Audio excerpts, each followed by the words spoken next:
perhatian untuk membuka kegiatan kita pada pagi hari ini dengan doa. Ada yang siap untuk memimpin doa? Ada? Oh, silakan.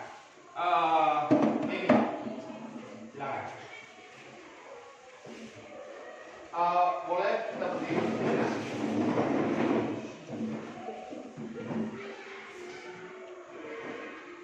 Baiklah, kita menyiapkan hati dan hati kita untuk dalam nama Bapa dan Bapa dan Putra dan Roh Kudus. Amin. Ya Allah Bapa dalam surga, puji dan syukur kami panjatkan kehadiran-Mu karena segala berkat dan rahmat yang masih Kau berikan kepada kami, sehingga kami dapat berkumpul di tempat yang satu dan bersama ini dengan keadaan sehat walafiat.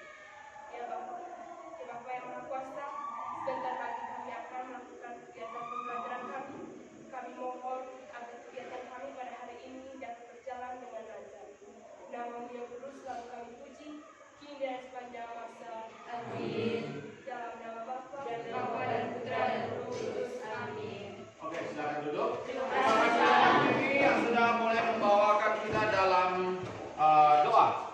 Oke, baik anak-anak sekalian, Pak Oktap akan melakukan absensi terlebih dahulu ya. Hari ini hari Selasa tanggal 14 ya. Hari Rabu tanggal 15 bulan 11 2023. Agnes? Hadir Pak. Elsie? Hadir Pak. Piero? Hadir Pak. Elvis? Hadir Pak. Eman? Hadir Pak. Rizky? Hadir Pak. Sandra? Hadir Pak. Mimi? Hadir Pak. Angliana Dupa? Hadir Pak. Oh, beliau masih sakit ya. Amelia Gea? Hadir Pak. Dela? Hadir Pak. Yuni? Hadir Pak. Ian? Hadir Pak. Dia? Hadir Pak. Indra? Hadir Pak. Rizka? Hadir Pak. Nanda? Hadir Pak. Cynthia? Hadir Pak. Gio? Ayan? Hadir Pak. Rali? Izin Oh, Pak. kemana dia? Ini? Main bola. Oh, lagi ada ikut kompetisi surat tintab ya? Resko? Oke, baik. Anak-anak semuanya setelah Pak Okto melakukan sesi pagi hari ini, jadi jumlah kalian itu ada berapa orang? 22 orang. Jadi 2 orangnya tidak hadir, 1 sakit, 1 izin. Jadi yang hadir pada hari ini adalah 20 orang. Oke, baik anak-anak semuanya. Hari ini kita akan kembali melanjutkan materi kita, ya, pendidikan Pancasila dan kewarganegaraan. Ya, anak-anak semuanya, pertemuan kemarin kita sudah bicara tentang apa? Demokrasi. Ya, ada yang masih ingat bahwa klasifikasi demokrasi itu dibagi atas 3. Apa saja itu? Ya. Ayo tunjukkan. Pak Okto tidak mau sistem bersamaan. Ayo, siapa yang mau jawab? Oke, Tia, silakan. Cara menyampaikan pendapat. Klasifikasi demokrasi bisa dilihat dari cara menyampaikan pendapat, Titik berat titik berat perhatian, wewenang dan hubungan antar alat kelengkapan negara. oke, wewenang dan kelengkapan antar alat kelengkapan negara. Nah, kemudian demokrasi kalau dilihat dari cara menyampaikan pendapat dibagi atas berapa? 3. Dibagi atas 3. Agnes, apa saja itu? Demokrasi langsung, Demokrasi langsung, demokrasi tidak langsung atau perwakilan, demokrasi tidak langsung atau perwakilan, dan demokrasi perwakilan dengan sistem pengawasan langsung dari rakyat atau referendum. Kemudian kalau demokrasi dilihat dari titik berat perhatian dibagi atas berapa? 3. Atas 3. Indra, apa saja itu? Ada demokrasi, ini berat, demokrasi formal, demokrasi kolektif, demokrasi campuran. Ya, baik anak-anak sekalian. Bicara tentang demokrasi bahwa demokrasi itu berasal dari bahasa Yunani, demos dan protos. Demos yang artinya rakyat dan protos yang artinya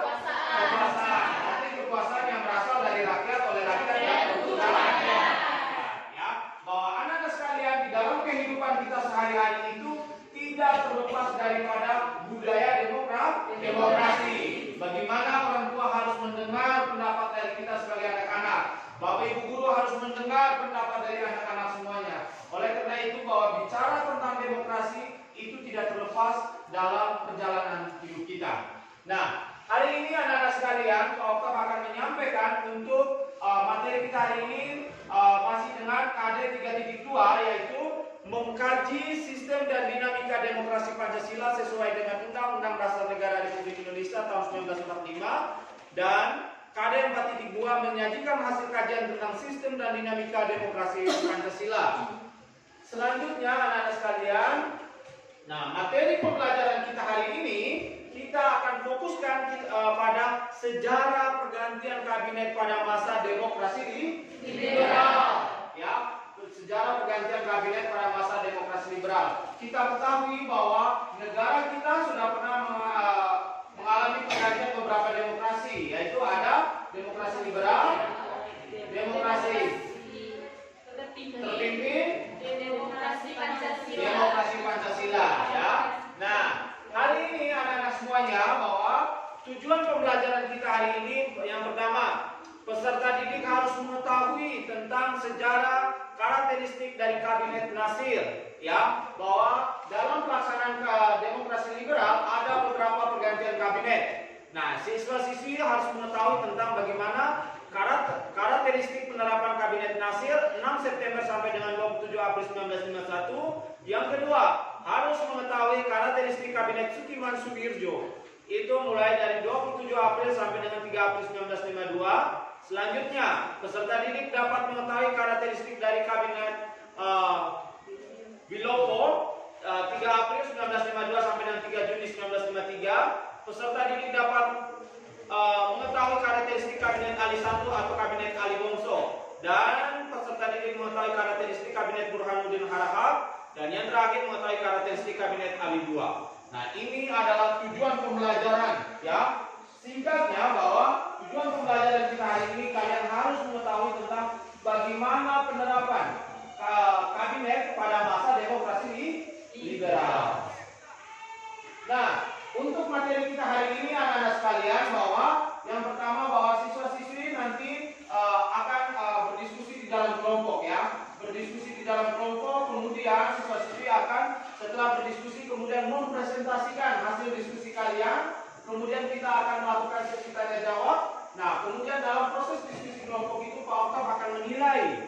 Apa itu menilai tentang observasi soal kerja kelompok kalian, nilai proses. Kemudian di akhir pertemuan nanti Pak Oktav akan mengambil nilai pengetahuan, ya. Jadi Pak Oktav akan membagikan soal dan kalian kerjakan, ya. Dan di akhir pembelajaran kita akan menyimpulkan bersama tentang materi yang akan kita pelajari, ya. Nah, anak-anak sekalian, bicara tentang demokrasi liberal, bahwa demokrasi liberal ini berlaku mulai dari 17 Agustus 1950 sampai dengan 5 Juli 1959. Demokrasi liberal dilaksanakan setelah dikeluarkannya maklumat pemerintah 14 November 1945. Dalam sistem ini, kepala pemerintahan dipimpin oleh seorang perdana menteri. Bahwa negara kita itu pernah dipimpin oleh seorang perdana menteri. Perdana menteri dan menteri-menteri dalam kabinet diangkat dan diberhentikan serta bertanggung jawab kepada parlemen, dan presiden menjabat sebagai kepala negara. Kita tahu bahwa perbedaan antara sistem pemerintahan parlementer dan presidensial itu adalah, kalau sistem pemerintahan presidensial, kepala negara dan kepala pemerintahnya dipimpin oleh presiden. Kalau dalam sistem pemerintahan parlementer, itu kepala negaranya dipimpin oleh Perdana Menteri. kepala negara, dipimpin oleh seorang, ya, perdana menteri, dan keurusan pemerintahan dikendalikan oleh parlemen. Ya, itu perbedaannya. Kemudian kabinet presidensial yang dipimpin oleh presiden diganti oleh kabinet parlementer yang dipimpin oleh seorang perdana menteri. Dalam kabinet parlementer ini, Sultan Syakir diangkat sebagai perdana menteri pertama. Jadi negara kita itu pernah dipimpin oleh seorang perdana menteri yang bernama siapa? Sultan Syakir, ya. Kemudian, anak-anak sekalian, seusai agresi militer Belanda yang kedua pada tanggal 19 Desember 1945 bahwa terbentuklah negara Republik Indonesia Serikat yang menerapkan sistem politik demokrasi liberal. Ya, kita tahu bahwa demokrasi liberal itu adalah demokrasi yang lebih mengutamakan kebebasan. Ya, dia diberikan sebuah kebebasan kepada masyarakat. Kemudian kedaulatan rakyat diserahkan kepada sistem multipartai sehingga saat itu muncul beragam partai. Jadi diberikan sebuah kebebasan sehingga bermunculah berbagai macam partai-partai politik pada masa itu ya. Hasilnya suara rakyat terpecah-pecah ke dalam banyak partai.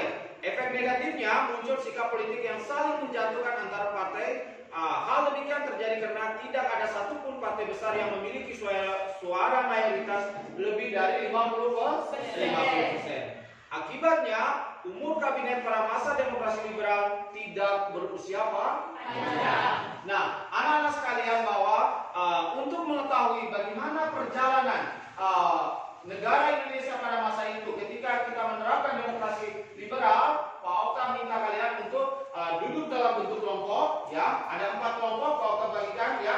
Di sini 1 kelompok, kemudian 1 kelompok, 1 kelompok dan 1 kelompok, ya. Silakan. Ayo, sesuaikan dengan kelompok yang sudah Pak Okta bagikan. Ayo, silakan duduk. Kelompok 1 kelompok 1, kelompok 2, kelompok 3, kelompok 4. Ayo, silakan. Duduk. Sesuai dengan kelompoknya. Kamu kelompok berapa? 4 di sini. Berarti di sini kelompok 1 di situ ya. Oke. 3 di sini. Kelompok 2 di sini. Ayo. Nah, apa tugas kalian? Ya. 1 di sana. 1, 2, 3 di sini.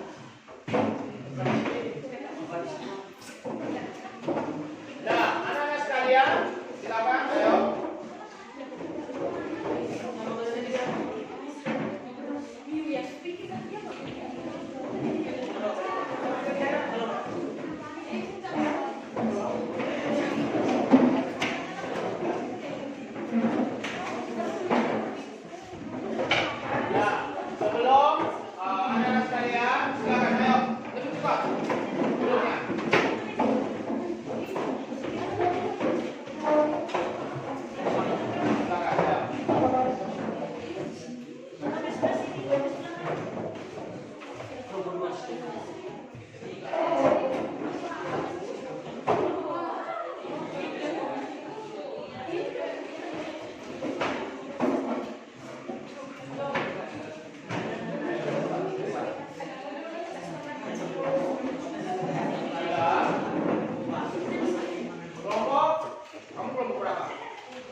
Kondisi ini berujung pada tuntutan yang dilakukan oleh rakyat kepada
Pancasila menjadi demokrasi liberal. Ayo. Kenapa?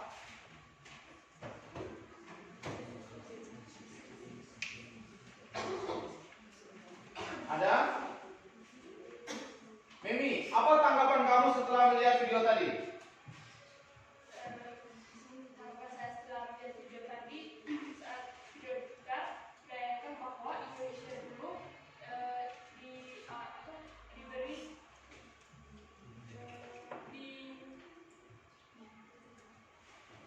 diberlakukan demokrasi. Ya, oke, Tia.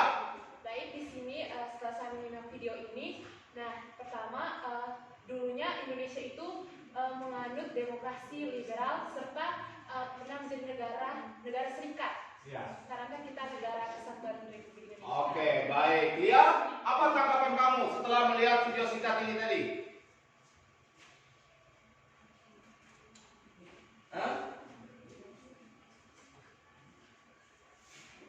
Ya, bahwa anak-anak sekalian, kalau kita melihat tentang video singkat bahwa akhirnya kita mengetahui tentang perjalanan bangsa kita ya, perjalanan daripada bangsa Indonesia. Ternyata dulu itu kita menggunakan demokrasi Pancasila, kemudian kita beralih menjadi menggunakan demokrasi liberal. Hal itu kenapa harus diganti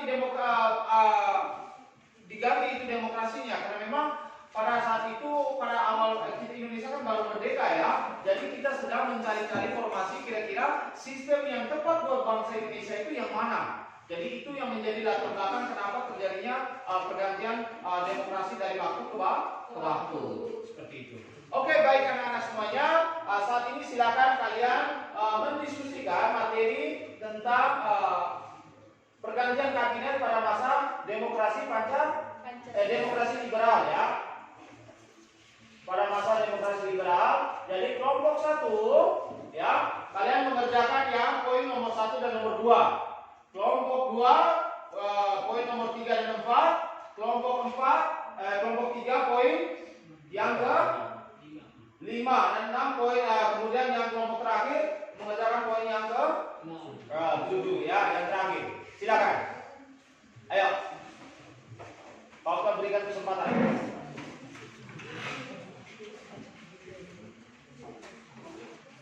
Nah, waktu kita anak-anak sekalian sampai dengan pukul pembelajaran kita itu sampai dengan pukul 9.30. Jadi anak-anak saya kasih kesempatan sampai dengan 8.30 ya. Oke.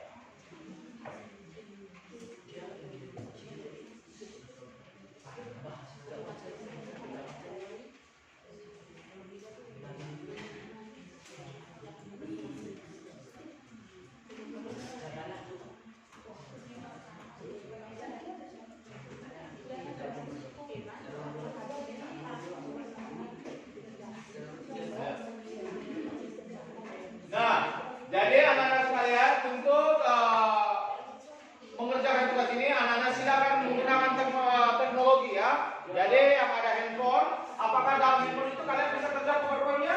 Bisa ya.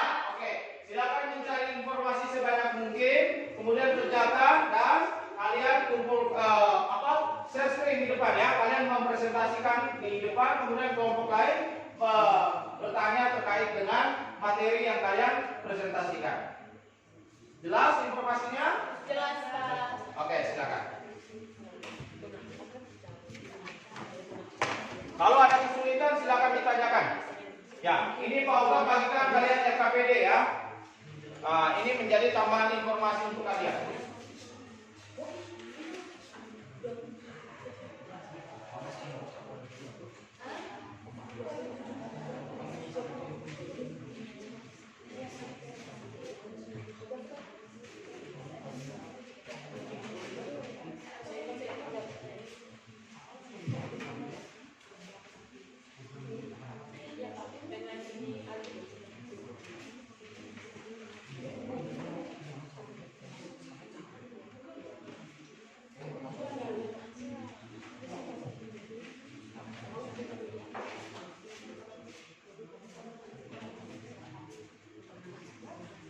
Nah, anak-anak sekalian, Pak Oktav akan mengambil penilaian. Nah, nilai yang Pak Oktav ambil ini apa saja? Bahwa soal kemampuan kalian dalam bekerja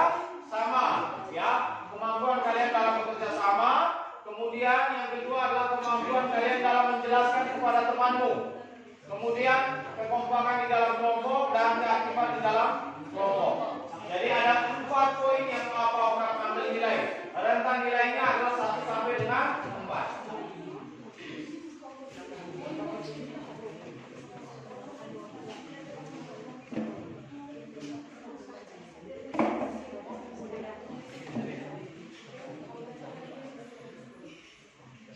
Nah, yang sudah langsung nanti kirim saja ke WA program nanti download di sini ya.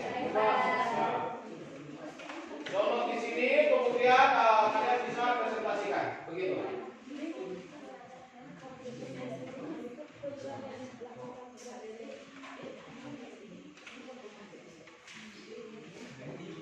Kelompok 1 siapa saja? Agnes, Polikarpus Indra Firdia Terbate, Polikarpus, siapa?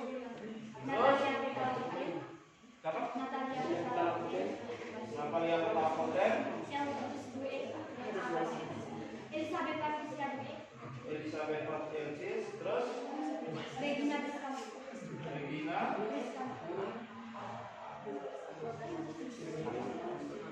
oke. Kelompok 2 siapa saja?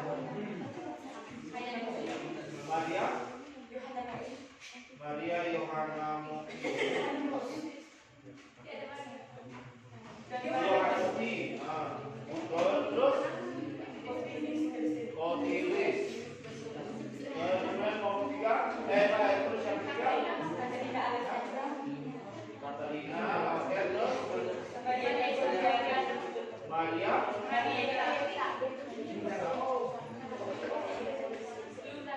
Luna, terus Dia, sudah. Kelompok 3 siapa saja? Oke. Angela Majusi Barat, terus Maria Camilo, Emmanuel Dika, Valentino Sergio Gago. Kelompok 4 siapa saja kelompok 4? Franciscus Ester Muga. Oke, Franciscus Ester Muga, terus Angelo Piero Henry. Piero Polikarpus Tasi ya? Ya. Kemudian Angelina juga? Tati kan? Kemudian Dela? Kamu kelompok 4 toh? Ya, kelompok tahu. Ada hari ini nih? Nanda? Ya, kelompok 4 ya? Ya. Oke, baik. Ya, bagaimana sudah selesai? Sudah ya, kelompok 1 sudah? Sudah. Oke, silakan maju ke depan. Tepuk tangan dulu untuk kelompok 1 ya.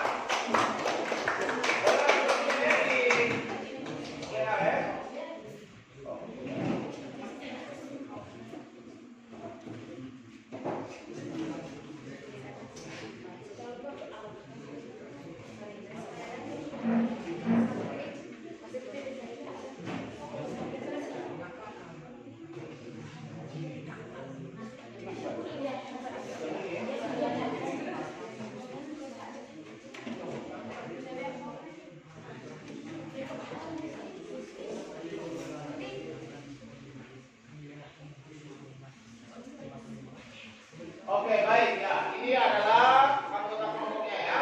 Siapa yang menjadi moderator, kemudian pematerinya silakan dibagi.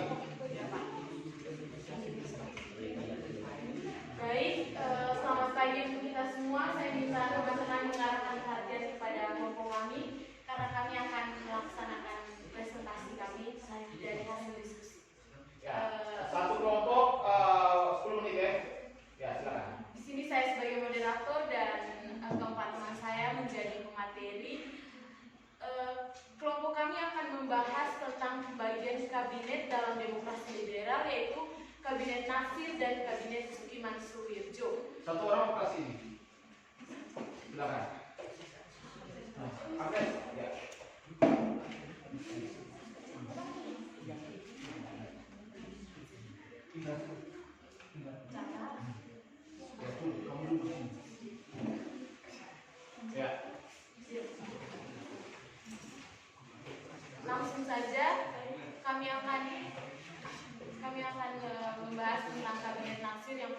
pada pemateri pertama, saya persilakan.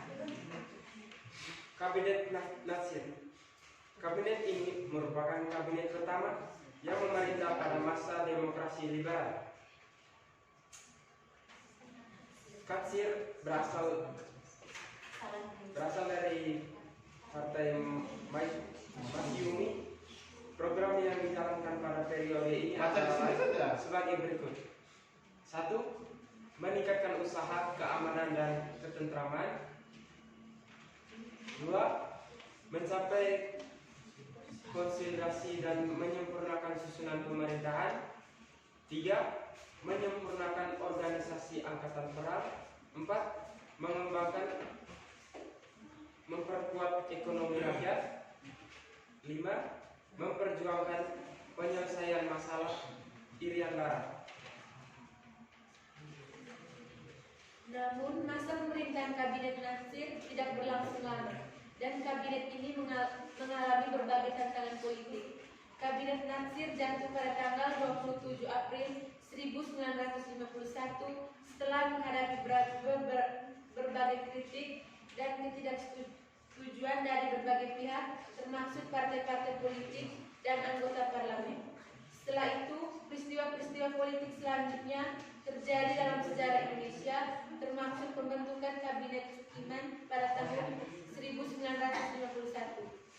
Pemerintahan Kabinet Natsir adalah salah satu episode penting dalam sejarah politik Indonesia yang mencerminkan dinamika politik dan perjuangan dalam mempertahankan kedaulatan negara pada masa itu.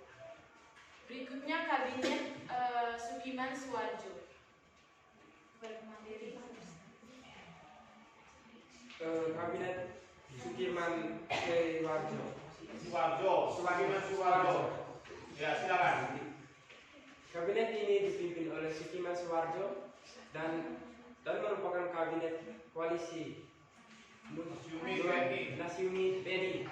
Program yang dijalankan pada periode ini antara lain: 1.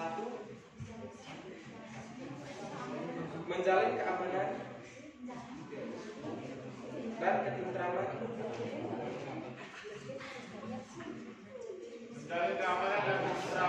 Terus yang kedua, mengusahakan kemakmuran rakyat dan memperbarui hukum agraria sesuai dengan kepentingan petani. Ketiga, mempercepat persiapan pemilihan umum.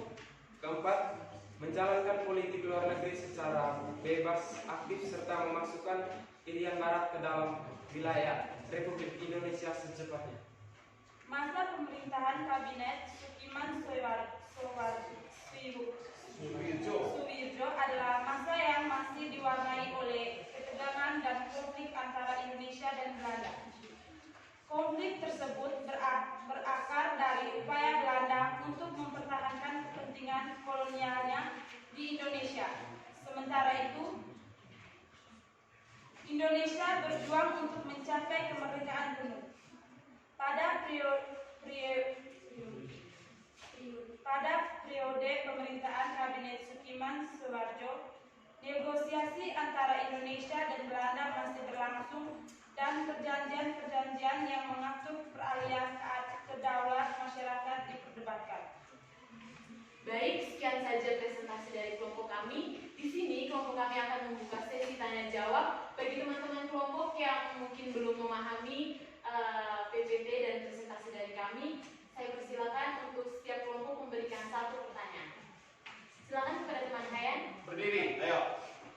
Baik, di sini saya akan memberikan pertanyaan kepada teman kelompok 1 dengan pertanyaan, upaya apa saja yang dilakukan oleh pemerintahan pada Kabinet Natsir dalam mengembangkan dan memperkuat ekonomi rakyat. Terima kasih kepada teman Hayan yang sudah bertanya. Apakah masih ada teman-teman? Kepada teman Eci, saya persilakan dulu. Baik, terima kasih atas waktu dan kesempatan yang diberikan kepada saya.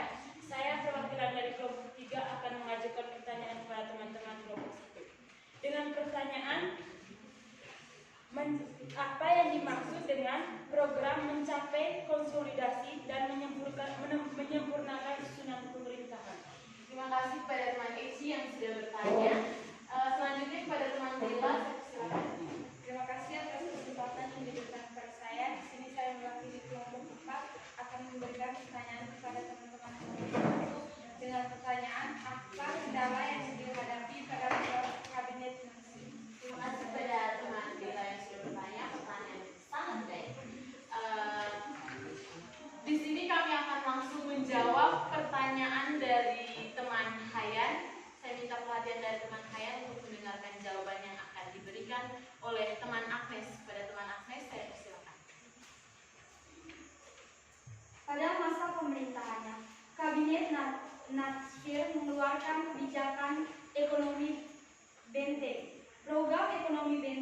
merupakan pemerintahan bantuan ekonomi berupa kredit modal usaha kepada para pengusaha pribumi.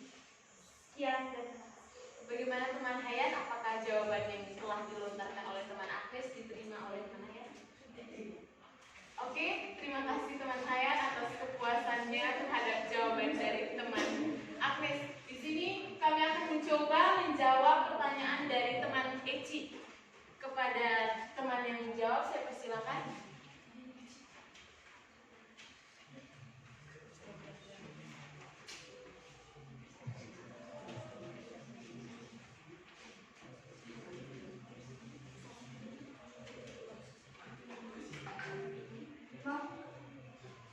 Maksudnya adalah untuk menyatukan dan memperkuat hubungan antara dua kelompok atau lebih untuk membentuk suatu entitas yang lebih kuat. Bagaimana teman Eci? Puas. Terima kasih atas kepuasannya. Teman Dela, kami meminta perhatian karena kami akan menjawab pertanyaan dari teman Dela. Masalah yang dihadapi Kabinet Nasir adalah pada masa kabinet ini terjadi pemberontakan hampir di seluruh wilayah Indonesia dan masalah keamanan di dalam negeri seperti gerakan DI, TII, gerakan Andi Aziz, gerakan APRA, dan gerakan RMS. Perundingan masalah Irian Barat juga mulai dirintis tetapi mengalami jalan buntu. Sekian dan terima kasih. Bagaimana teman Dela? Apakah jawaban yang diberikan sudah pas? Oke, baik. Terima kasih atas kontribusi dari teman-teman sekalian terhadap presentasi dari kelompok kami. Di sini saya mengakhiri presentasi kami pada pagi hari ini. Sekian dan terima kasih. Oke, tepuk dulu untuk kelompok 1. Oke, baik, tetap di situ ya. Baik, anak-anak semuanya, bahwa tadi ada pertanyaan dari kelompok 4 tentang apa tantangan ya atau masalah yang dihadapi pada masa kabinet siapa? Nasir, yaitu ada pemberontakan Darul DI dan TII. DI dan TII itu apa? DI itu adalah Darul Islam dan TII itu adalah Tentara Islam Indonesia. Nah, apa tujuan daripada gerakan ini? Gerakan ini bertujuan untuk menggantikan ideologi Pancasila dengan ideologi agama tertentu. Agama tertentu. Itu topiknya. Seperti itu ya. Sedangkan kalau RMS itu Republik Maluku Selatan itu adalah gerakan yang ingin memisahkan diri dari negara Indonesia. Oke, baik. Sekali lagi tepuk tangan untuk kelompok. Silakan. Selanjutnya kelompok 2. Untuk materinya sudah dikirim ke komputer? Sudah ya? Oke, baik.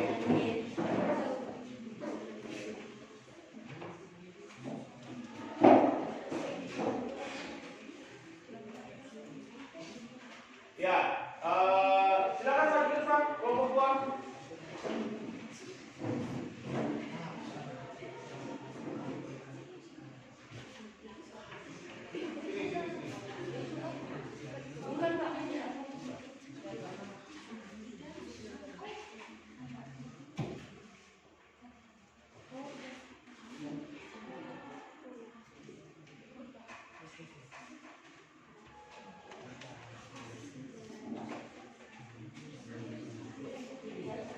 Oke, baik. Ya, silakan.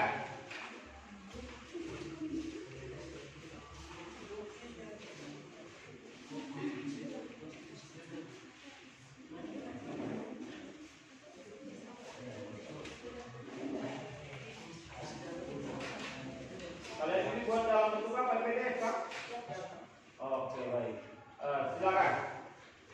Selamat pagi untuk kita semua. Pagi. Satu orang untuk operasikan ini bentuknya. Ya. Silakan.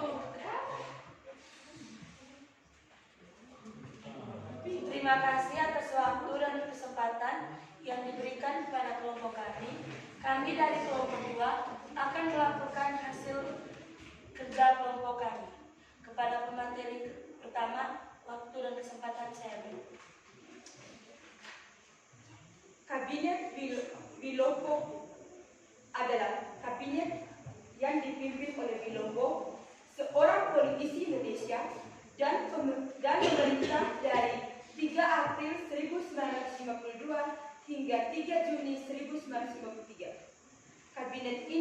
ada di tengah-tengah situasi politik yang penuh tantangan, terutama dalam konteks konflik dengan Belanda yang masih berlanjut. Kabinet ini merintis sistem Zaken Kabinet, yaitu kabinet yang dibentuk terdiri dari para ahli di bidangnya masing-masing. Program yang dilaksanakan pada periode ini adalah sebagai berikut. A. Program dalam negeri. Menyelenggarakan pemilihan umum, konstitusi DPR dan DPRD, meningkatkan kemakmuran rakyat, meningkatkan pendidikan rakyat, dan pemulihan keamanan. B. Program luar negeri. Menyelesaikan masalah hubungan Indonesia-Belanda, pengembalian Irian Barat ke Pangkuan Indonesia, serta menjalankan politik luar negeri yang bebas aktif. Yang kedua adalah Kabinet Ali 1. Kabinet Ali 1 yang juga dikenal sebagai Kabinet Ali Wongso adalah Kabinet Pemerintahan Indonesia yang dipimpin oleh Ali Sastra Midjo. Kabinet ini memerintah dari 31 Juli 1953 hingga 12 Agustus 1955. Selama masa pemerintahan Kabinet Ali 1 terdapat beberapa perkembangan penting dalam sejarah politik dan diplomatik Indonesia. Salah satu pencapaian utama Kabinet Ali 1 adalah penandatanganan Perjanjian New York pada tahun 1949 antara Indonesia dan Belanda yang mengakhiri konflik Indonesia-Belanda dan mengakui kedaulatan Indonesia. 2. Kabinet Ali 1 atau Kabinet Ali Wongso. Kabinet ini merupakan kabinet terakhir sebelum diadakannya pemilihan umum didukung oleh NU, sedangkan Masyumi menjadi oposisi. Pada masa kabinet ini diselenggarakan konferensi Asia Afrika pada bulan April 1950. Sekian saja materi kami. Sekarang kami membuka sesi tanya jawab kepada kelompok yang ingin bertanya. Pada teman aku. Baik, terima kasih atas waktu dan kesempatan yang diberikan kepada saya. Saya dari kelompok 1 akan memberikan pertanyaan untuk kelompok 2. Dengan pertanyaan, apa isi dari konversi Asia Afrika pada bulan April 1955? Terima kasih pertanyaan dari teman Agnes. Di sini kami minta waktu 2 menit untuk menjawab. Atau tampung dulu saja pertanyaannya. Kasih lagi, mungkin masih ada kelompok lain baru kalian diskusikan ya. Baik, terima kasih. Di sini saya ingin bertanya kepada teman-teman kelompok 2 berkaitan dengan apa tujuan diselenggarakannya Konferensi Asia Afrika pada bulan April 1955 pada Kabinet Ali 1 atau Kabinet Ali Wongso. Sekian. Kemudian satu lagi. Kelompok 3, kelompok 4 apakah ada pertanyaan? Silakan.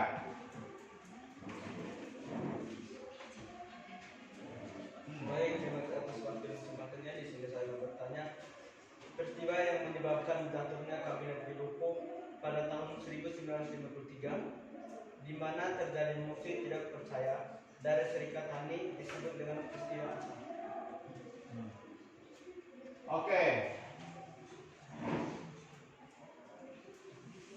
Terima kasih untuk pertanyaan dari teman-teman kelompok lain. Di sini kami meminta waktu 5 menit untuk mencari jawab.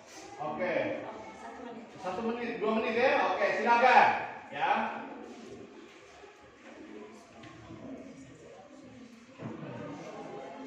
Pertanyaan mau dijawab pertanyaan yang mana dulu? Oke, sudah?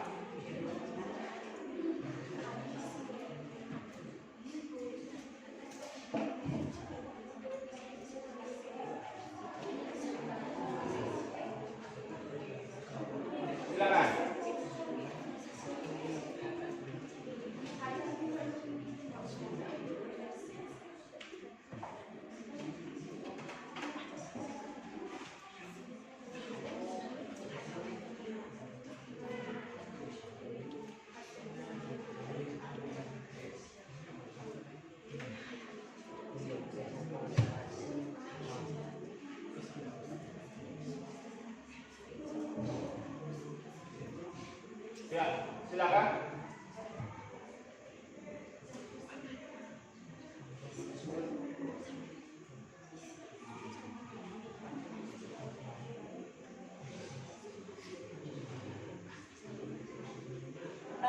kami akan menjawab pertanyaan dari teman Agnes.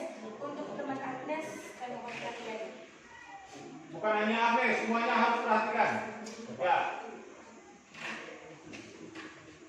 Konferensi Asia Afrika menghasilkan beberapa keputusan dalam bentuk Dasar-Sila Bandung. Terdapat 10 poin dalam Dasar-Sila Bandung, antara lain yang pertama, menghormati hak-hak asasi manusia dan menghormati tujuan-tujuan dan prinsip-prinsip dalam piagam PBB. Yang kedua, menghormati kedaulatan dan keutuhan wilayah semua negara. Yang ketiga, mengakui persamaan derajat semua ras serta persamaan derajat semua negara besar dan kecil. Yang keempat, tidak campur tangan di dalam urusan dalam negeri negara lain. Yang kelima, menghormati hak setiap negara untuk mempertahankan dirinya sendiri atau secara kolektif sesuai dengan piagam PBB. Yang keenam, A. Tidak menggunakan pengaturan pertahanan kolektif untuk kepentingan khusus negara besar manapun. B. Tidak melakukan tekanan terhadap negara lain manapun. Yang ketujuh, tidak melakukan tindakan atau ancaman agresif atau menggunakan kekuatan terhadap keutuhan wilayah atau kemerdekaan politik negara manapun. Kedelapan, menyelesaikan semua perselisihan internasional dengan cara-cara damai seperti melalui perundingan, konsiliasi, arbitrasi, atau penyelesaian hukum ataupun cara-cara damai lainnya yang menjadi pilihan pihak-pihak yang bersangkutan sesuai dengan piagam PBB. Yang kesembilan, meningkatkan kepentingan dan kerjasama bersama. Yang kesepuluh, menjunjung tinggi keadilan dan kewajiban-kewajiban internasional. Bagaimana? Apakah teman Agnes puas dengan jawaban kamu? Ya. Oke, baik ya. Jadi isi dari Dasar-Sila Bandung itu prinsipnya bahwa menjunjung tinggi harkat dan martabat setiap warga negara maupun harkat dan martabat setiap negara. Bahwa di dalam piagam PBB sendiri sudah sangat menjunjung tinggi tentang hak asasi manusia, ya, hak asasi manusia. Kalau kita lihat tentang penerapan hak asasi manusia di dunia itu memang masih banyak pelanggaran-pelanggaran. Oleh karena itu pada saat itu dengan adanya Konferensi Asia Afrika dengan menghasilkan 10 kesepakatan yang dinamakan dengan Dasar-Sila Bandung bahwa penegasan tentang hak asasi manusia itu harus ditingkatkan ya. Lanjut. Selanjutnya kami akan menjawab pertanyaan dari teman Tia. Untuk teman-teman semua memang perhatian.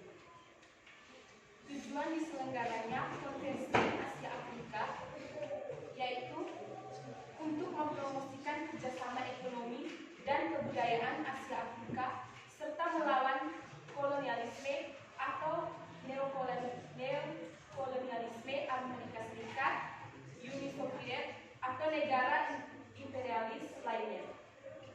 Oke. Sekian jawaban dari kami. Apakah Baik, terima kasih untuk jawaban yang telah diberikan. Di sini kami Oke, terima kasih. Lanjut pertanyaan yang ketiga. Selanjutnya kami akan menjawab pertanyaan dari teman Rizky. Mohon perhatian. Ya. Peristiwa yang mengakibatkan jatuhnya kabinet di Lopo adalah Tanjung Morawa. Tanjung Morawa. Oke, ada tanggapan? Sudah, pas? Pas. Oke, baik ya, anak-anak sekalian, bahwa pada prinsipnya dengan adanya Konferensi Asia Afrika itu bahwa untuk menjalin kerjasama membangun hubungan baik antara Indonesia dengan negara-negara lain sehingga kita bisa melakukan kerjasama dalam berbagai macam bidang. Yang kedua, melalui Konferensi Asia Afrika bahwa kita mau menjunjung tinggi yang namanya hak asasi manusia. Hak dan martabat manusia itu harus dijunjung tinggi, harus ditingkatkan. Menentang segala bentuk penjajahan yang menentang segala bentuk penjajahan ataupun ketidakadilan di setiap negara. Oke, baik, tepuk tangan untuk kelompok. Kelompok 3. Bagaimana materinya sudah dikirim ke Pokka? Sudah ya? Oke.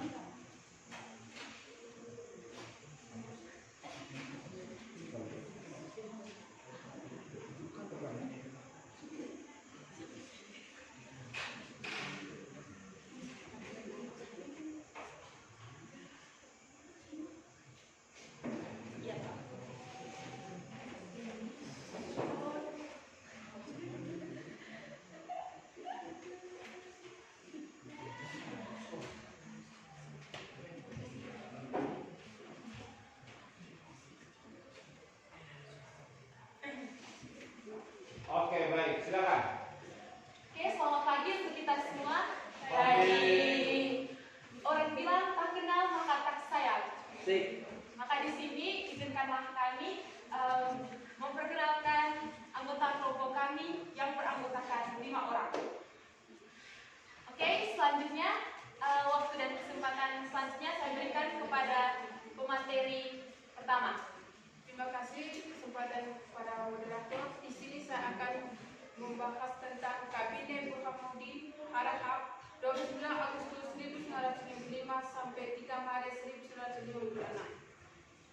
Pada masa kabinet ini, pemilu yang demokratis untuk pertama kalinya berhasil dilaksanakan. Pada 29 September 1995, rakyat memilih anggota DPR dan pada 15 Desember 1995, rakyat memilih anggota konstituante. Terdapat 70 partai politik yang mendaftar, tetapi hanya 27 partai yang lolos seleksi. Pemilu ini menghasilkan 4 partai politik besar yang memperoleh suara terbanyak, yaitu PNI, ETU, Masyumi, dan PKI. Waktunya kesempatan saya berikan kembali pada moderator. Oke, terima kasih untuk pemateri pertama yang sudah memaparkan dengan begitu baik. Waktu selanjutnya saya berikan kepada pemateri kedua.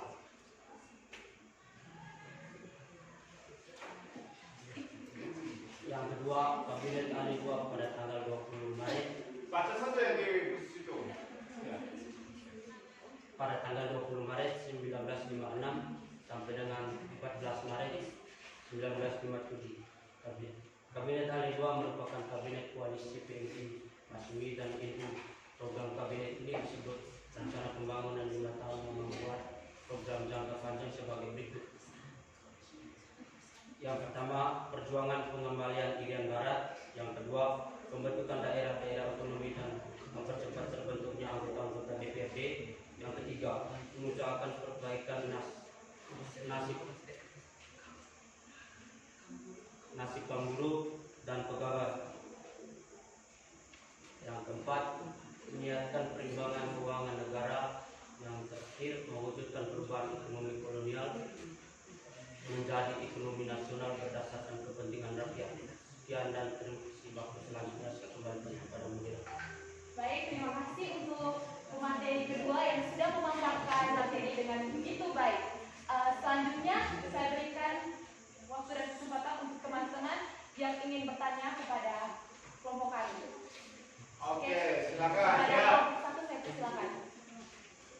Saya dari perwakilan kelompok 1 akan memberikan pertanyaan kepada teman-teman. Sebutkan 27 partai politik yang lolos seleksi untuk menjadi anggota konstituante. Terima kasih untuk teman Eci yang telah bertanya kepada kelompok kami. Selanjutnya, apakah ada teman-teman yang bertanya? Ya. Selanjutnya kepada teman-teman kelompok 2. Baik, terima kasih atas waktu yang diberikan. Di sini saya akan memberikan pertanyaan kepada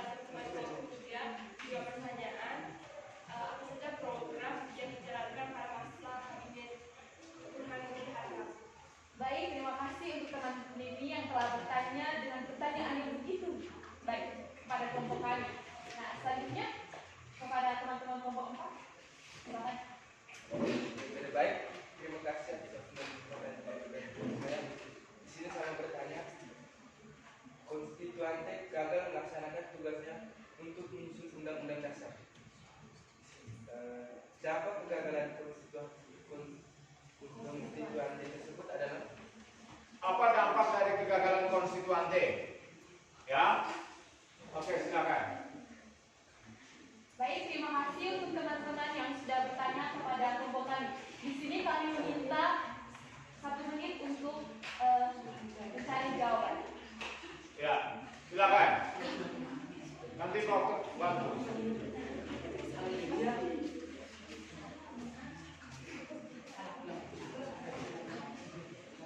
Bagaimana ulang pertanyaannya?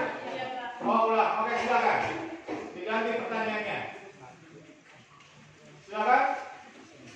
Mengapa Kabinet Burhanuddin Harahap Berdiri.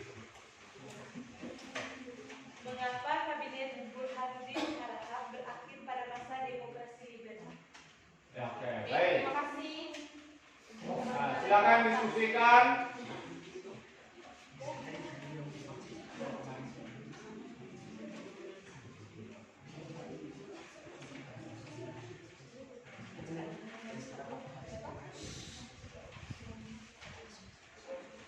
Baik, di sini kami akan menjawab pertanyaan dari teman-teman kelompok 1. Jadi kami meminta perhatian teman-teman semua untuk mendengarkan jawaban yang kami paparkan. Kepada pemateri saya persilakan. Baik, terima kasih atas waktu dan kesempatan yang diberikan kepada saya. Saya akan menjawab pertanyaan dari teman-teman kelompok 1 dengan bunyi pertanyaan, sebutkan 27 partai politik yang lolos seleksi.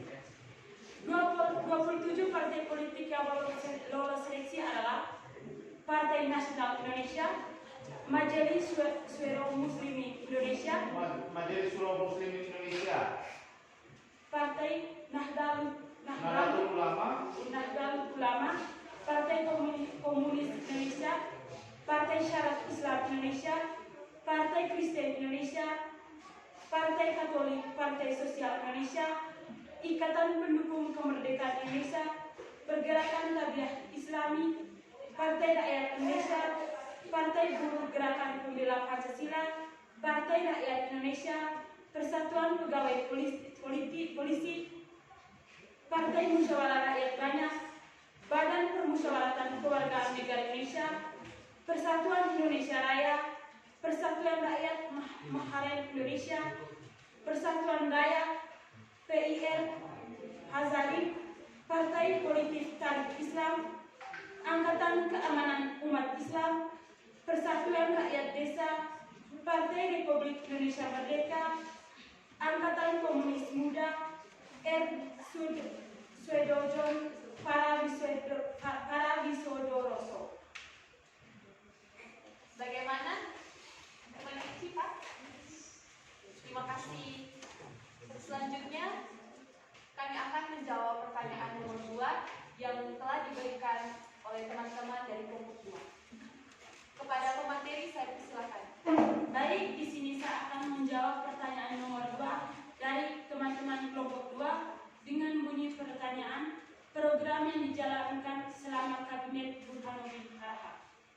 Program yang dijalankan selama Kabinet Burhanuddin Harahap adalah mengembalikan kewibawaan moral pemerintah, contohnya kepercayaan Angkatan Darat dan masyarakat kepada pemerintah, melaksanakan pemilihan umum menurut rencana yang sudah ditetapkan, dan menyelenggarakan terbentuknya parlemen yang baru, menyelesaikan perundang-undangan desentralisasi sedepat-depatnya dalam tahun 1955, menghilangkan faktor-faktor yang menimbulkan inflasi, memberantas korupsi, meneruskan perjuangan pengembalian Irian Barat ke dalam wilayah Republik Indonesia, memperkembangkan politik kerjasama Asia Afrika berdasarkan politik bebas dan aktif menuju perdamaian. Sekian dan terima kasih. Baik, apakah teman-teman kelompok 2 menerima jawaban yang telah kami paparkan? Bagaimana? Ya, silakan. Terima kasih kepada teman-teman kelompok 3 yang telah menjawab pertanyaan dari saya dengan baik. Di sini saya meminta teman-teman kelas dan memakai materi. Di depan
Sembari itu bisa cari dulu jawaban yang lain.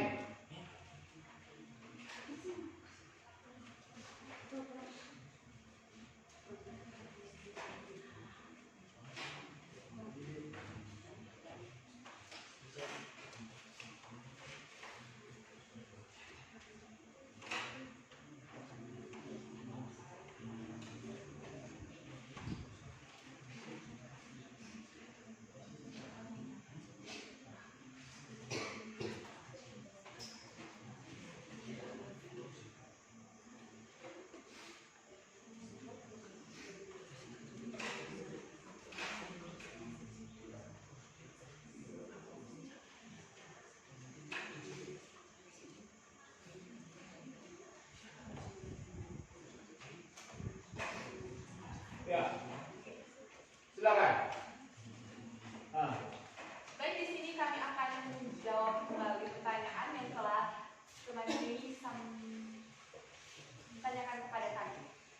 Baik, di sini saya akan menjawab kembali pertanyaan yang dilontarkan oleh teman ini. Semua program kabinet Burhanuddin belum dilaksanakan semuanya. Contohnya, melaksanakan pemilihan umum menurut rencana yang sudah ditetapkan. Karena setelah Masyumi gagal memenangkan pemilu umum 1955, pemerintahan Burhanuddin melemah sampai akhirnya jatuh karena NU dan tidak sepakat dengan pemilihan Burhanuddin untuk bernegosiasi dengan Belanda dan penyelesaian sengketa Irian Barat mundur dari koalisi. Sekian. Bagaimana? Teman ini, apakah sudah menerima jawaban yang telah kami katakan? Oke, baik. Mau tambahkan ya terkait dengan programnya itu, apakah sudah dijalankan? Tentunya banyak yang belum dijalankan. Salah satunya tadi adalah bagaimana pembebasan Irian Barat, bahwa perjuangan untuk Irian Barat itu masuk ke wilayah NKRI itu belum bisa terwujud pada masa pemerintahan Burhanuddin Harahap, bahwa Irian Barat masuk ke wilayah Indonesia itu diambil menjadi wilayah NKRI itu pada tanggal 1 Mei 1963. Ya. Oke, lanjut. Oke, selanjutnya kami akan menjawab pertanyaan yang dilontarkan oleh teman-teman kelompok 4 kepada kelompok kami. Kepada pemateri, saya persilakan. Baik, terima kasih atas waktu dan kesempatan yang diberikan kepada saya. Di sini saya akan menjawab pertanyaan dari kelompok 4 dengan bunyi pertanyaan, mengapa kabinet Burhanuddin Harahap berakhir pada masa demokrasi liberal? Jawab, karena setelah Masyumi gagal memenangkan pemilihan umum 1955, pemerintahan Burhanuddin melemah sampai akhirnya jatuh karena NU yang tidak sepakat dengan pemilihan Burhanuddin untuk menegosiasi dengan Belanda dalam penyelesaian sengketa Irian Barat mundur dari koalisi. Iya. Bagaimana teman-teman kelompok 4? Apakah sudah menerima? Pas ya. Oke, baik ya. Nah, silakan closing. Oke, terima kasih untuk teman-teman yang sudah mendengarkan pemaparan materi dari kelompok kami, dan terima kasih juga untuk teman-teman yang sudah bertanya kepada kelompok kami. Jalan-jalan ke seminaris. Sekian dan terima kasih. Oke. Ya. Jalan-jalan ke seminaris. Sekian dan terima kasih ya. Luar biasa ini ya. Jadi baik anak-anak sekalian, bahwa itu adalah kabinet perjalanan daripada kabinet Burhanuddin Harahap, bahwa memang pada saat itu Burhanuddin Harahap ya melemah karena memang proses pemilihan umum pada saat itu dia mengalami sebuah kegagalan atau kekalahan. Oke, lanjut ke kelompok yang terakhir. Bagaimana tugasnya sudah dikirim ke program? Sudah ya. Oke, saya cek dulu pertama.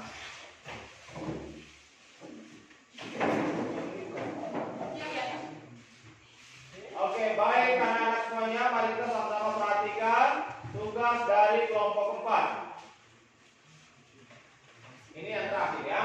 Satu orang yang untuk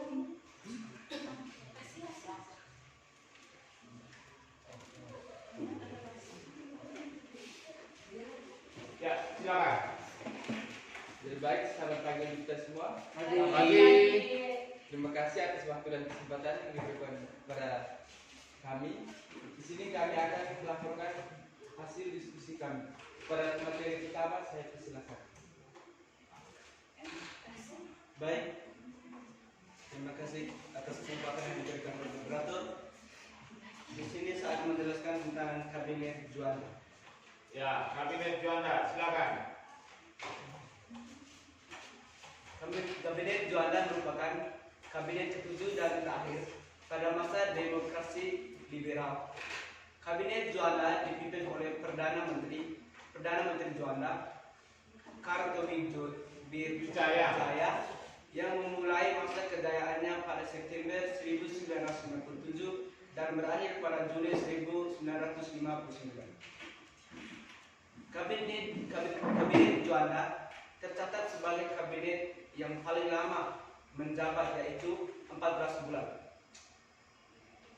Seiring berganti-ganti kabinet membuat demokrasi liberal tidak berlangsung lama, yaitu dari tahun 1950 hingga 1959. Dengan kata lain, Kabinet Juanda lah yang menjadi kabinet terakhir di masa demokrasi liberal. Kabinet Juanda dikenal sebagai Kabinet Zaken, kabinet yang diisi oleh para ahli atau kalangan non-partai. Selama masa demokrasi liberal, ada 3 kabinet yang dikenal sebagai Kabinet Zaken, yaitu Kabinet Natsir, Kabinet Biloko, dan Kabinet Juanda. Juanda dikenal sebagai seorang administrator yang sangat ideal apabila ditempatkan sebagai Perdana Menteri.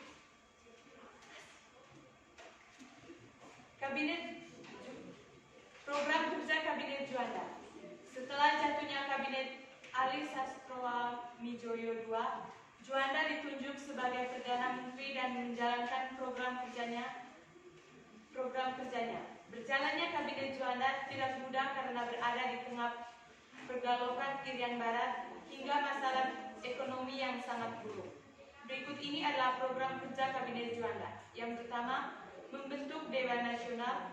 Yang kedua, menormalisasi keadaan Republik Indonesia. Yang ketiga, memperjuangkan pengembalian Irian Jaya dan mempercepat proses pembangunan. Yang keempat, memperlancarkan pelaksanaan pembatalan konferensi meja bunda. Keberhasilan Kabinet Juanda. Salah satu keberhasilan yang diraih Kabinet Juanda adalah disepakatinya Deklarasi Juanda. Deklarasi ini berisi tentang aturan batas perairan Indonesia yang sebelumnya dinilai mengancam keamanan dalam negeri. Sebelum disepakati Deklarasi Juanda, batas teritorial Indonesia yang semula 3 mil menyebabkan adanya laut bebas yang memisahkan antar pulau. Dengan adanya Deklarasi Juanda, Indonesia menyatakan perairan di sekitar di antara dan yang menghubungkan antara pulau adalah wilayah NKRI. Dengan demikian, wilayah laut dan daratan NKRI menjadi satu kesatuan. Selain Deklarasi Juanda, terdapat beberapa keberhasilan dalam program kerja lain seperti yang pertama, pembentukan Dewan Nasional dengan tujuan menampung dan menyalurkan pertumbuhan maupun kekuatan yang ada di masyarakat dengan Presiden sebagai ketuanya. Dewan Nasional ini yang kemudian menjadi kekuatan utama dalam demokrasi terpimpin. Yang kedua, mengadakan musyawarah nasional atau MUNAS untuk mencegah pergolakan di daerah termasuk Irian. Kejatuhan Kabinet Juanda. Kabinet Juanda secara resmi berakhir setelah keluarnya Dekret 5 Juli 1959 yang sekaligus mengawali masa demokrasi terpimpin. Terdapat beberapa penyebab keruntuhan demokrasi Juanda, di antaranya banyaknya kepentingan antar golongan dan partai politik di dalam pemerintahan, banyaknya peristiwa politik yang menyebabkan ketidakkonsistenan dalam berjalannya pemerintah, kegagalan menghadapi pergaulan di daerah krisis ekonomi dan keuangan. Sekian saja pemaparan dari kelompok kami. Di sini kami akan membuka sesi tanya jawab. Para teman-teman yang mau bertanya, saya persilahkan. Oke, silakan. Rizka, saya persilahkan.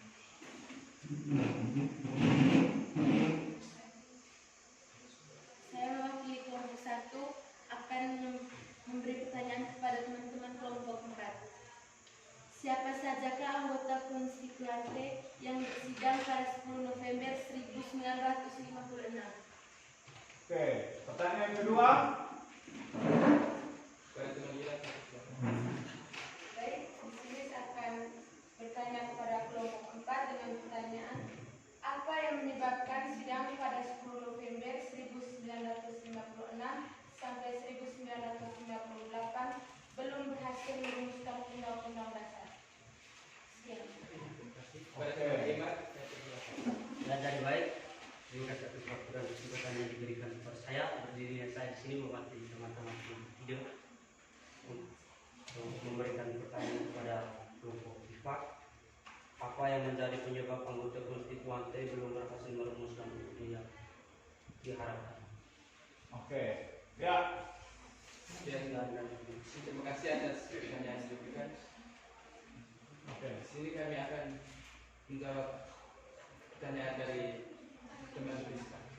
Oke, silakan. Di sini saya akan menjawab pertanyaan dari teman Priska dengan pertanyaan, siapa sajakah anggota konstituante yang bersidang pada 10 November 1956? Yang pertama, Soeban Rio.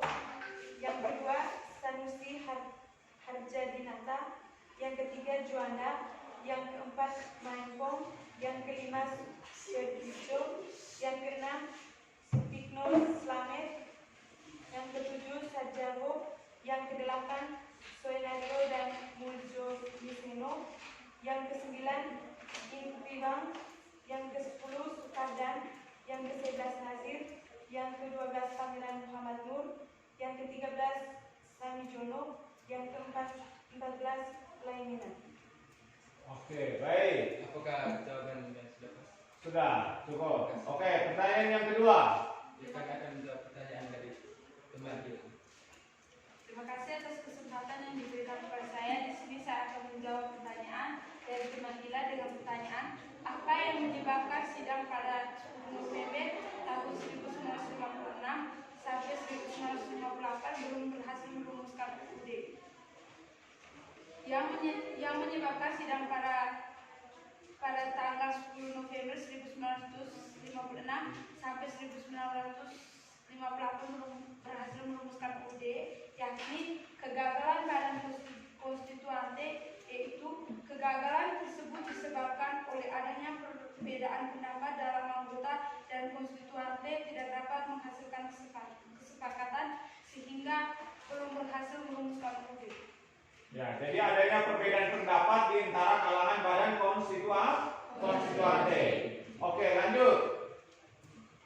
Bagaimana? Teman Gila. Pas? Oke, baik. Lanjut. Jadi kami akan menjawab pertanyaan dari teman-teman kelompok 4, kelompok 3. Kelompok 3. Oke. Baik, di sini saya akan menjawab pertanyaan teman-teman tentang dampak kegagalan konstituante. Yang pertama, tuntutan rakyat yang meminta pemberlakuan kembali Undang-Undang Dasar 1945 makin gencar.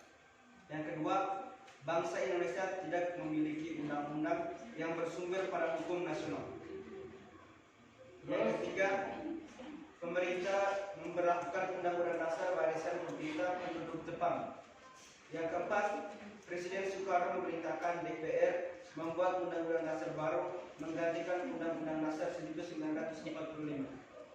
Yang kelima, konstituante dianggap belum mampu mewujudkan sistem pemerintahan yang demokrasi. Bagaimana teman-teman kelompok 3? Oke, sudah? Silakan terus. Ayo. Sekian saja pemaparan dari kelompok kami. Jika ada kekurangan kami minta maaf. Oke, baik. Tepuk tangan untuk kelompok. Ya, oke, baik anak-anak semuanya. Terima kasih bahwa kalian sudah mempresentasikan tentang bagaimana perjalanan pemerintah negara Indonesia di masa demokrasi liberal. Ada berapa tadi kabinet yang terbentuk pada saat itu? 7. Ada 7 kabinet. Diawali mulai dari kabinet siapa? Kabinet Nasir dan diakhiri dengan kabinet Juanda. Ya, bahwa demokrasi liberal diberlakukan mulai pada tahun berapa? 1950 sampai dengan 1951.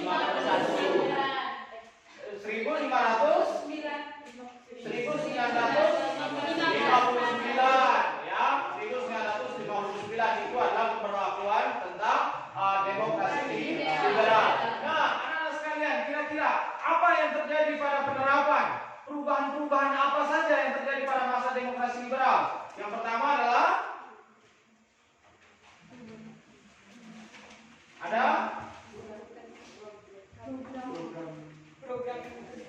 adanya program adanya program kerja dari setiap kabinet, bahwa pada masa demokrasi liberal ada pernah terjadi yang namanya apa, konferensi Asia Afrika, ya, yang terjadi di mana? Di Bandung, ya, terjadi di Bandung. Kemudian bahwa pada masa penerapan demokrasi liberal kita bentuk negara kita menjadi apa, parlementer. Konstitusi yang kita gunakan, kita pernah menggunakan konstitusi RIS, kita pernah menggunakan undang-undang dasar sementara. Kemudian kepemimpinan negara kita pada masa demokrasi liberal, kita pernah dipimpin oleh seorang perdana menteri. Siapa namanya? Sultan Syahrir, ya. Oke, baik anak-anak semuanya, bahwa kalian kita sudah belajar bersama. Sekarang pertanyaannya, apa manfaat dari pertemuan kita hari ini? Dari pembelajaran kita hari ini. Ayo, yang mau menyampaikan pendapatnya silakan. Kira-kira apa manfaat dari kita mempelajari materi kita tentang penerapan demokrasi liberal? Ayo, silakan dia. Baik, terima kasih. Berdiri dia. Manfaat yang dapat dipelajari pada hari ini adalah kita dapat mengetahui bahwa negara kita itu pernah menganut yang namanya demokrasi liberal, seperti di mana yang kita ketahui bahwa demokrasi liberal ini adalah demokrasi yang lebih mengutamakan kebebasan. Ya.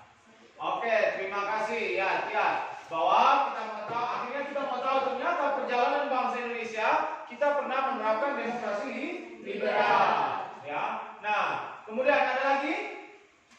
Ayo, kira-kira apa manfaat setelah kalian mempelajari materi kita hari ini? Ayo, dari kelompok 4. Silakan Agnes dulu ya. Dari pelajaran hari ini kita dapat mengetahui tentang sejarah pergantian kabinet yang terjadi pada masa demokrasi liberal. Oh, oke. Bahwa kita akhirnya mengetahui ternyata pada masa demokrasi liberal pernah terjadi pergantian beberapa kabinet, ya. Kemudian, Mimi?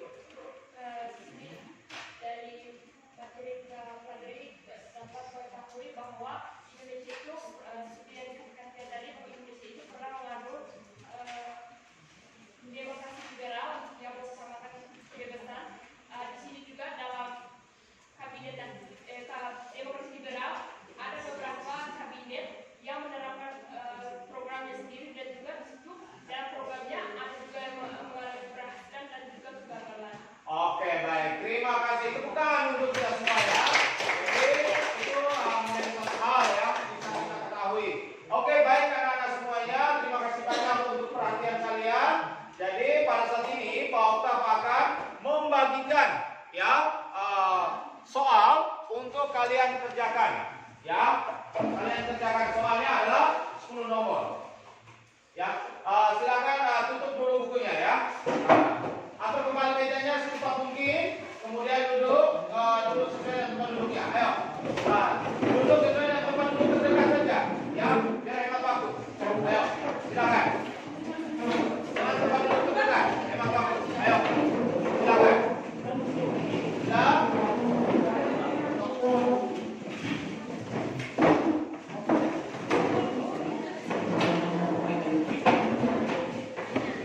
Kau tak memberikan ini ya.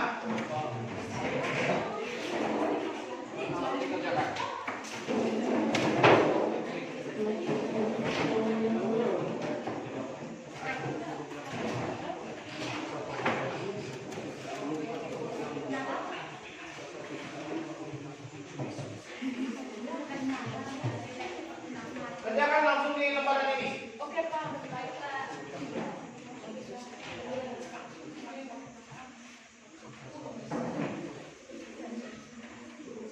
Oke, baik. Ya,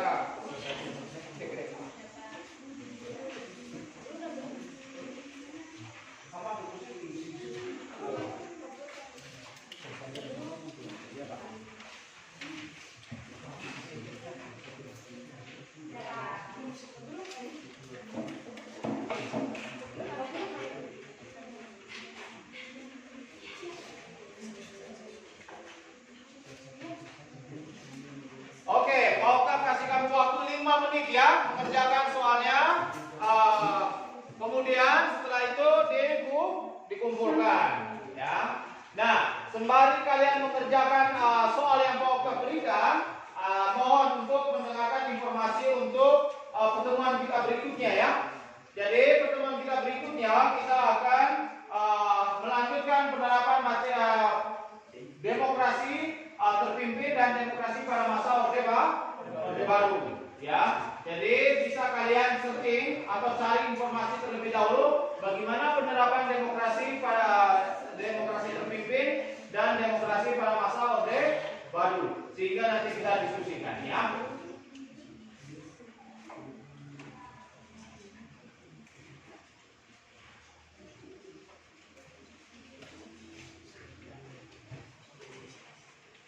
Ya, kerjakan sendiri-sendiri ya.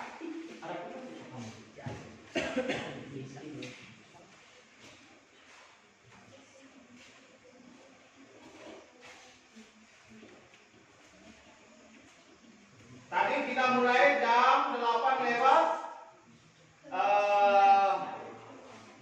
lewat 5 ya. Jam 8 lewat 5 berarti kita mundur menjadi jam 8 jam 9, kita selesainya jam 9.35. Ya, 9.35. Nah, Pak Oktav minta nanti 9.30 kita sudah selesai ya. Coba.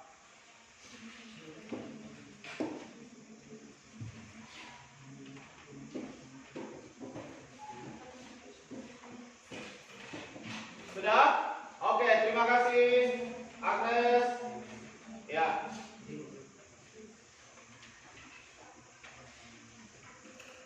Yang sudah langsung kumpul.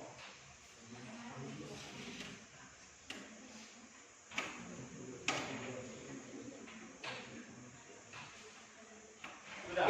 Oke, terima kasih. Ya.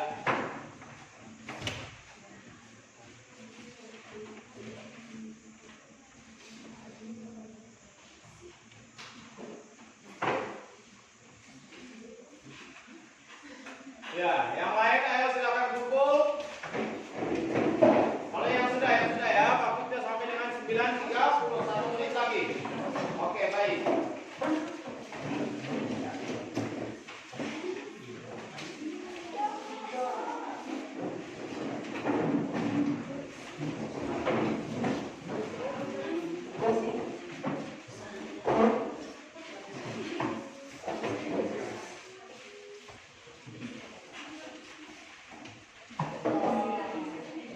Sudah? Oke, baik. Sudah ya?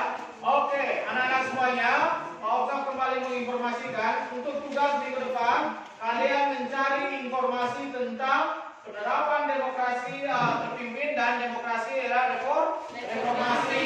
Ya, penerapan demokrasi terpimpin dan demokrasi era reformasi. Kenapa? Karena minggu depan kita akan mempelajari tentang demokrasi terpimpin dan demokrasi pada masa reformasi. Itu ya. Oke, baik. Sekali lagi Pak Oktav mengucapkan terima kasih banyak untuk perhatian kalian, kerjasama yang baik. Kita bisa mengikuti proses belajar mengajar di pagi hari ini.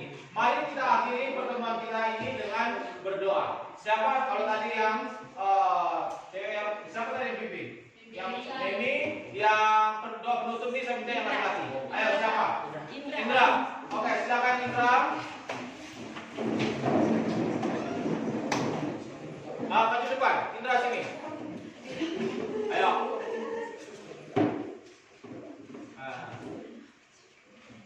Ya, silakan pimpin.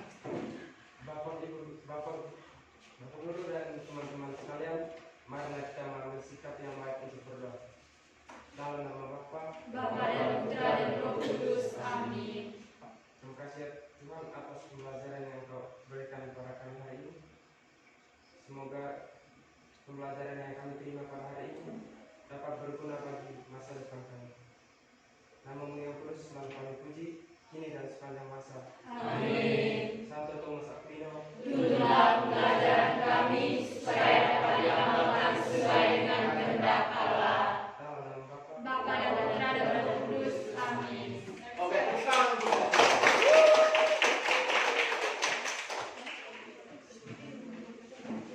silakan istirahat. Ayo. Kasih kebaikan